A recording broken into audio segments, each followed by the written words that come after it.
Pakpak agad.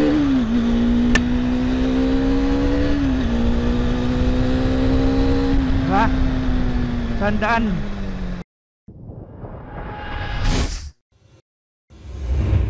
What is up mga papi? So welcome back. Alright, Happy New Year sa inyong lahat. It's been a long time since nakapagmotor tayo. And right now, ang motor ko ay 3 years na pala. Grabe no, napakabilis lang. Napakabilis ng panahon since nung kinuha natin to sa kasa. And hanggang ngayon, 3 years na pala siya. By the way mga papi, tapos ko na pala siyang bayaran kasi kinuha nga natin siya ng installment. So ngayong araw ipapakita ko sa inyo ang lahat ng ginawa ko sa motor na to.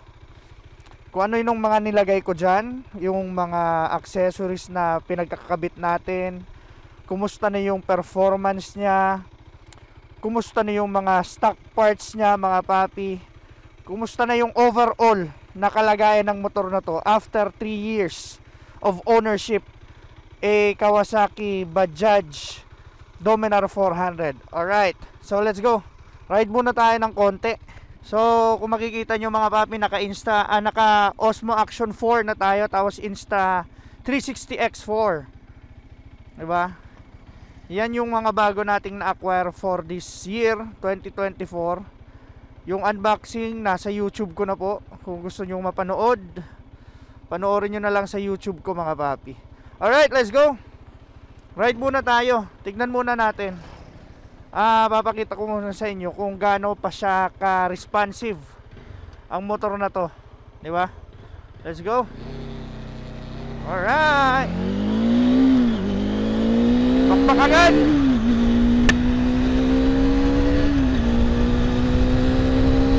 Diba? Sandaan. 100 agad yan, 100. May aso. 100 agad. Diba mga papi? Alright. May problema na yung busena. Busena.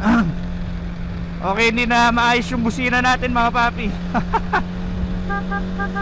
Isa na lang yung gumagana. Nagkakaproblema na naman. Alright mga papi, it's been 3 years nung nabili natin tong motor na to. And sa loob ng 3 taon ay nagkaroon tayo ng 10,376 kilometers. Okay mga papi, nakaka 10,377 kilometers na tong motor na to, sa loob lamang ng 3 taon. Sa iba medyo mababa yun, pero sa akin at least ma-justify na natin sa odometer na yan kung kumusta yung motor sa katagalan ng pagmamay-ari mo ng motor na to, no? 10,000 okay na yan mga papi. Medyo dapat lumabas na dyan yung mga minor issues and major issues ng motor. So far sa motor ko, sa Dominar 400, ay wala pa naman talaga tayong napakalaking issue na experience. And kung matatandaan yung mga papi, nalubog pa to sa baha, diba? Nalubog pa to sa baha, pero at least ang pagkalubog niya mga papi ay half lang. Hindi naman nadamay, hindi naman pumasok sa makina yung tubig, hindi nabasa yung air filter, yung spark plug hindi naman na damage, wala tayong leak na experience, wala tayong na experience naging gatas yung oil natin after natin siyang i-change oil, di ba? It's been rough na kasi dinaanan tayo ng kalamidad, pero at least buhay pa rin tong motor ko mga papi, di ba?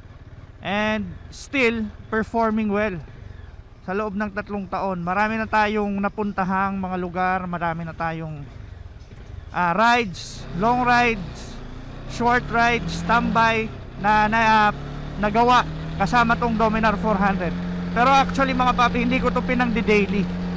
Ang bike na to is intended for vlogging talaga. Every weekend lang talaga ako nag-ride ng mga malalayo, ng mga short ride, mga ganyan, kasi scheduled yung ride namin. Kasi syempre lahat naman ng mga tropa natin, lahat ng mga kasali sa Dominar 400. Kahit yung ibang grupo pa mga papi ay busy silang lahat, busy kaming lahat. Ang nangyayari, nag-schedule lang kami ng rides every weekend. So ang nangyayari sa kanya, weekend baby lang talaga. Maghahanap lang tayo ng spot mga papi, para naman maipakita ko sa inyo yung sistema or kung kumusta na yung motor after 3 years of ownership. Okay guys, so naayos ko na pala yung audio natin. Nagka-issue tayo sa audio. Nakikita nyo last previous upload natin ay wala tayong audio kasi yung setup natin ng helmet, yung adapter na ginamit natin medyo off. Hindi siya pwede sa Osmo Action 4. So naghanap ako ng adapter na babagay sa Osmo Action 4 mga papi. And good thing nakakuha tayo ng tutorial kung paano natin mapapaganda yung audio natin. So sa lahat ng may dyan na naka Osmo Action 4, Osmo Action 5, bumili po kayo ng adapter na Holy Land mga papi. Tapos bibili na lang kayo ng 3.5 audio jack na female to female mga papi. And then ang gamit kong lavalier ay Purple Panda mga papi. Kasi tested ko na yung Purple Panda eh. Talaga maganda yung audio na binibigay ng Purple Panda, kaya satisfied talaga ako sa Purple Panda. Mahal lang ang Purple Panda mga papi, pero yung quality niya talaga sulit naman. Yung audio, yung Holy Land na Type-C adapter, mura lang yon, 500 lang ata ang bili ko doon. And then yung audio jack 184. Medyo mahal lang talaga yung Purple Panda, pero kahit ano naman na microphone ay pwede nyong gamitin mga papi. Pero depende na lang yan sa inyo. Kasi ako kasi talaga ang prefer ko ay itong Purple Panda, di ba? Alright mga papi, so this is it. This is the Kawasaki Bajaj 400 natin mga papi. It's been 3 years nga, sinabi ko sa inyo, 3 years of ownership. And ito na yung kalagayan niya mga papi. All the way stock yan mga papi, sa totoo lang. From gulong, papakita ko sa inyo yung gulong, di ba? Ang gulong niya mga papi, stock pa rin yan. 3 years na paggamit ng gulong. MRF, ano ba to? MRF Rev C1 or G1. Ito yung stock tire ng Dominar 400 kapag bibili nyo siya sa kasa mga papi. And ganito rin sa unahan. Ayan. So kung makikita nyo, pudpud na talaga siya. Kailangan na natin itong palitan. 3 taon na to mga papi. And wala akong naging issue sa tire na to. Ever since napakaganda nung tire na to. Hindi siya madulas. Kapag maulan, kapag mainit, saktong sakto lang mga papi. Kahit sa bangkingan talagang maayos siya. And until now, yung brake natin mga papi, brake pads natin mga papi, ay hindi pa tayo nagpapalit. And I think this year 2025 kailangan na talaga natin magpalit mga papi. Kasi kung makikita nyo, may mga gasgas na siya dyan. So most probably manipis na yan. Same thing dito sa likod natin mga papi, which is dito tayo nagkaroon ng issue. Papaliwanag ko sa inyo mamaya mga papi. Pero stock ang brake pads niyan, stock lahat yan mga papi. Wala tayong pinalitan. Even the disc brake mga papi, stock na stock yan. Wala tayong sira sa ABS. Ganun pa rin, maganda pa rin yung ABS niya. Hindi pa rin tayo nagkakaroon ng problema. Yung cooler na sa radiator natin mga papi, stock pa rin yan. Hindi ako nagdagdag, diba? Nasa kalahati pa rin siya mga papi. Hindi ako nagdagdag, hindi yan nagbabawas. Wala tayong ginalaw dyan, as in stock na stock yan. Spark plug natin mga papi, stock pa rin yan. Lining natin mga papi, ganun rin. Stock pa rin yan mga papi. Cable natin stock. Clutch cable, brake cables natin, stock pa rin yan lahat mga papi. Wiring natin mga papi, stock. Headlight, stock yan mga papi. Wala tayong ginalaw, wala tayong binago dyan. Lahat yan stock. Dito stock pa rin to mga papi. Wala tayong ginalaw, wala tayong pinalitan dyan.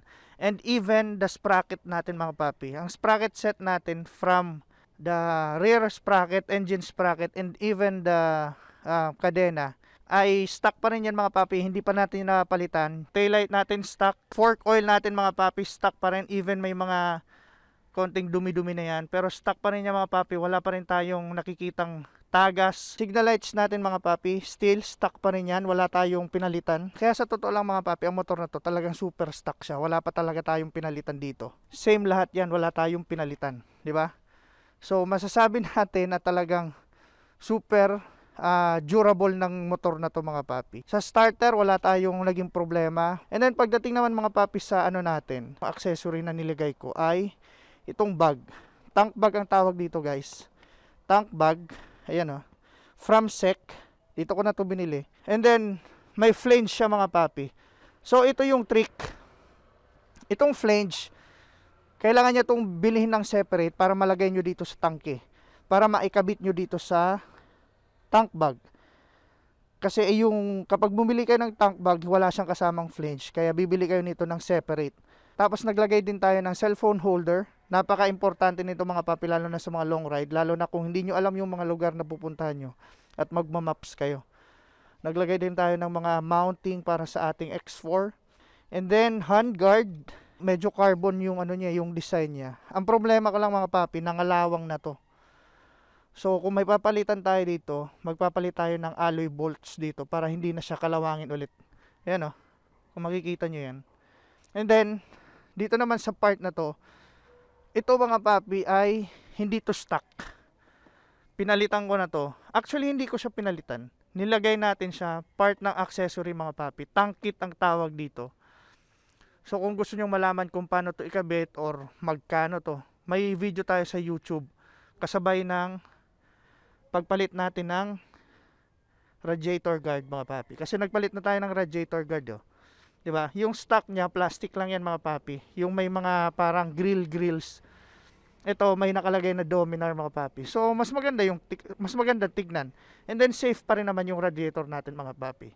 And then naglagay din tayo ng horn. Kung makikita nyo, nandyan yung horn natin guys. So yung stock horn natin ay nandito, 'di ba? Nandito nakalagay. So ako nag-decide ako na ilagay ko siya dito. Tapos nagpalagay na lang tayo ng bracket dito. And then naglagay din tayo, syempre pinaka-importante, auxiliary lights. Dalawa ang pinalagay ko. Ito yung nauna, tapos pinasunod ko to guys. Problema ko lang dito sa isa ay umalog na siya Maalog na siya guys Same yan dito sa kabila. Yan dalawa rin yan.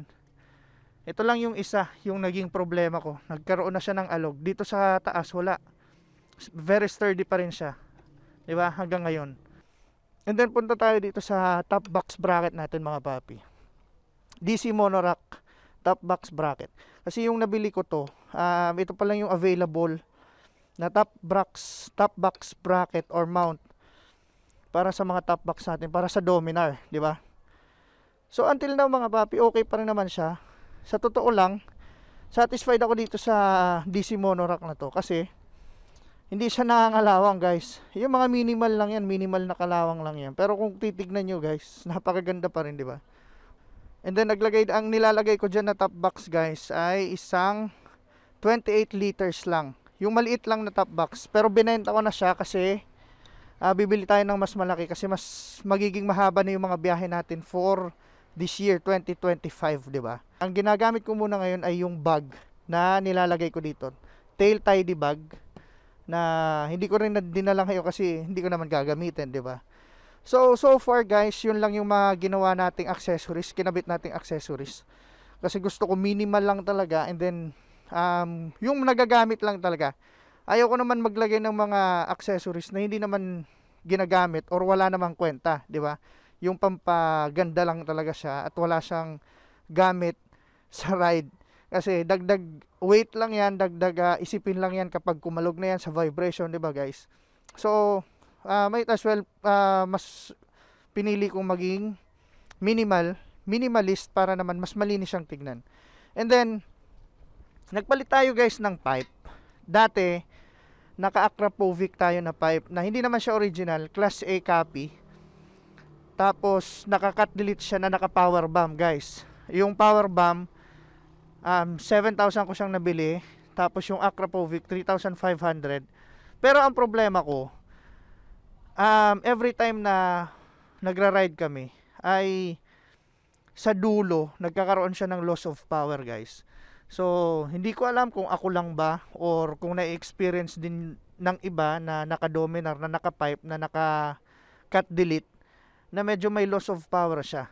Actually, may video ako sa YouTube mga papi. Kung gusto niyo panoorin yung in-depth review ko kung bakit ako bumalik sa stock, ay pwede niyo siyang panoorin mga papi. 'Di ba? Hanapin niyo na lang sa YouTube channel ko. So far guys, wala tayong naging problema dito sa motor. All stock. Napakaganda pa rin, napaka-fresh, sariwang-sariwa, 'di ba?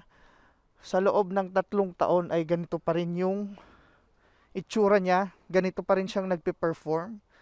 So ako guys, satisfied ako, super satisfied ako sa naging overall experience ko dito sa motor na to. Wala akong masabi guys. Actually, medyo bias lang ako kasi from NS200 hanggang Dominar 400 ay wala talaga akong naging problema. Sa durability ng Bajaj guys, talagang underrated, pero talagang bibigyan ka ng top quality performance ng motor na to, 'di ba?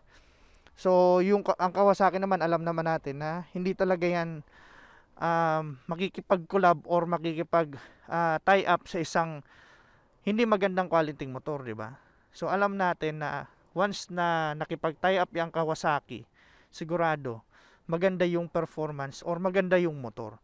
And to prove it, ito guys, napaganda pa rin ng performance ng motor ko after 3 years of ownership. 10,000 odometer, and lahat yan guys, stock yan. Wala tayong pinalitan sa makina, sa sprocket, sa gulong, sa ilaw, di ba? Napaganda pa rin ang performance niya. But syempre, normal wear and tear ng motor, kailangan na natin i-address yung mga kailangan nating palitan, katulad ng gulong, radiator cooler, coolant, spark plug, air filter, yan. Syempre kadena, sprocket, yan na yung mga kailangan nating palitan for this year 2025. Brake pads, magpapalit na rin tayo ng brake pads. And then isasama ko rin kayo sa journey na yan mga papay. Papakita ko rin sa inyo kung ano yung mga ipapalit nating parts dito sa motor na to. Mura pero may quality mga papi. Pero pagdating sa katulad ng brake, gulong, hindi ako magpa-promise na bibili ako ng mura guys. Pagdating sa gulong saka sa brake, yan talaga magsasalba sa buhay natin. Kaya at least kahit mahal ay bibili natin yan, di ba? Yan ang ilalagay natin sa motor natin. Alright, for me mga papi, kung ako tatanungin nyo kung worth it pa ba bumili ng Dominar 400 for this year 2025, syempre naman worth it pa. Kasi sa lahat ng 400cc na available ngayon sa market, ay talagang isa pa rin to sa pinakamura guys, na may quality, na talagang hindi ka magsisisi, di ba? Pero ang alam ko for this year, last year ay tumaas na rin yung presyo niya 210 ang alam ko, 205. Kasi nung nabili ko to guys, bumalo lang to ng 180,000 pesos, di ba? Ganun siya kamura, naka 400cc ka na, tapos sa halagang 180,000 pesos mga papi. So tingnan natin kung ano yung mga technologies na idadagdag nila sa Dominar. Kasi naman kung magdadagdag sila ng ng magagandang technology sa motor, for sure magmamahal yan. And then kung magmamahal pa ang Dominar 400, syempre magdadalawang isip na kayong bumili, kasi magkakaroon na siya ng lalapit na yung price range niya sa iba pang 400cc na available sa market. Kasi napakarami ng 400cc ngayon na available sa market na medyo mura. Ang iba China, ang iba Italian, di ba? Nandiyan na yung Bristol, nandiyan na yung Moto Morini, nandiyan na yung QJ Motors, CF Moto, di ba mga papi? Kaya talagang medyo may hirapan na kayong pumili. Pero at least dahil napanood nyo tong video na to, alam nyo na may quality talaga yung Bajaj Dominar 400, di ba? Oh, may naka NS dito, di ba? Dating motor ko yan mga papi, NS 200, pero NS 150 lang ata yun. So ang pinaka issue lang naman ng motor na to is yung brake, rear brake. So kung gusto nyo pang malaman yung in-depth na nangyari sa motor ko nung nagka-issue tayo sa rear brake, ay nasa YouTube channel ko na lang. Panoorin nyo na lang, hanapin nyo dyan. Let's go.